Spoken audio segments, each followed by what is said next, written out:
Hello friends, आज का हमारा टॉपिक है राष्ट्रीय पाठ्यचर्या 2005 नेशनल करिकुलम फ्रेमवर्क 2005। इसके बारे में आइए हम जानते हैं, जो कि आपके सीटेट का एक इम्पॉर्टेंट टॉपिक है। एनसीएफ 2005 को शिक्षा का एक नवीनतम दस्तावेज माना जाता है।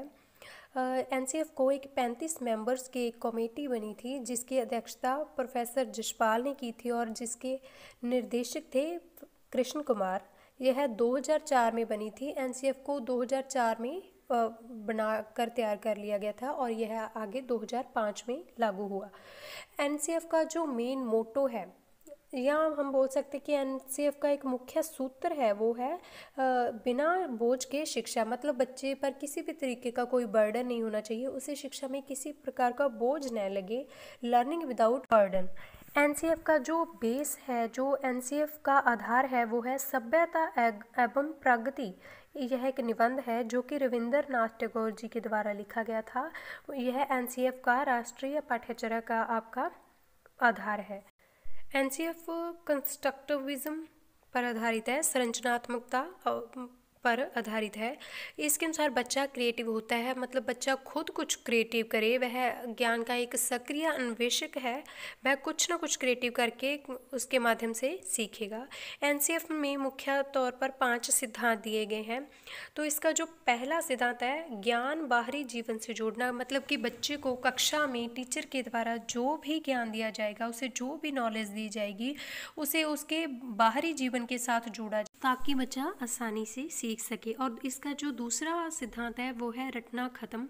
मतलब कि इसमें रोट मेमोराइजेशन को ख़त्म करने की बात कही गई है। जैसे पहले होता था कि बच्चे बुक्स लेकर पढ़ते रहते थे, रटते रहते थे, ऐसा नहीं, अब बच्चों को व्यवहारिक नॉलेज दी जाए। और इसका जो तीसरा सिद्धांत है, वो है पाठ्य पुस्तक केंद्रित न हो। मतलब कि शिक्षा केवल पाठ्य पुस्तक केंद्रित न हो, बच्चों को और भी बहुत सारी एक्टिविटीज़ में इन्वॉल्व किया जाए। हमारा जो अगला सिद्धांत है, वो है कक्षा कक्ष में लचीलापन। मतलब इसके द्वारा कक्षा कक्ष में टीचर को एक ऐसा वातावरण, लचीला वातावरण बनाना चाहिए ताकि जिसमें बच्चे आसानी से सीख सके, सभी को समान रूप से मौका मिले। और इसका जो अगला सिद्धांत है, वो है राष्ट्रीय महत्व, जिसमें बच्चे को ऐसी शिक्षा दी जाए, ऐसे विषय पढ़ाए जाएं जो कि राष्ट्रीय महत्व के, राष्ट्र के बारे में पूरी जानकारी प्राप्त हो। एनसीएफ को एमएचआरडी के द्वारा लागू किया गया था, जिसे हम कहते हैं ministry of human resource and development. Hindi में हम इसे कहेंगे मानव संसाधन विकास मंत्रालय। इसके द्वारा 20 सुझाव दिए गए थे। इनमें से जो मेन था, वो था त्रिभाषा फॉर्मूला, कि बच्चे को सबसे पहली जो उसकी प्राथमिक शिक्षा होगी, वो तो होगी उसकी मदर टंग में, उसकी क्षेत्रीय भाषा में। सेकंड लैंग्वेज वहाँ हिंदी हो सकती है, और थर्ड वो कोई अन्य इंग्लिश लैंग्वेज को ले सकता है। और टीचर को एक फैसिलिटेटर के रूप में काम करना चाहिए। बच्चे को ज़्यादा से ज़्यादा प्रैक्टिकल नॉलेज दी जाए। अध्यापक और बच्चा दोनों ही सक्रिय होंगे, इसमें कोई भी पैसिव नहीं होगा, दोनों ही एक्टिव होंगे, तभी शिक्षा प्रभावशाली हो सकती है। अब तक एनसीएफ की बात करें तो एनसीएफ 4 आ चुके हैं, जिनमें से आपका पहला एनसीएफ आया था 1975 में।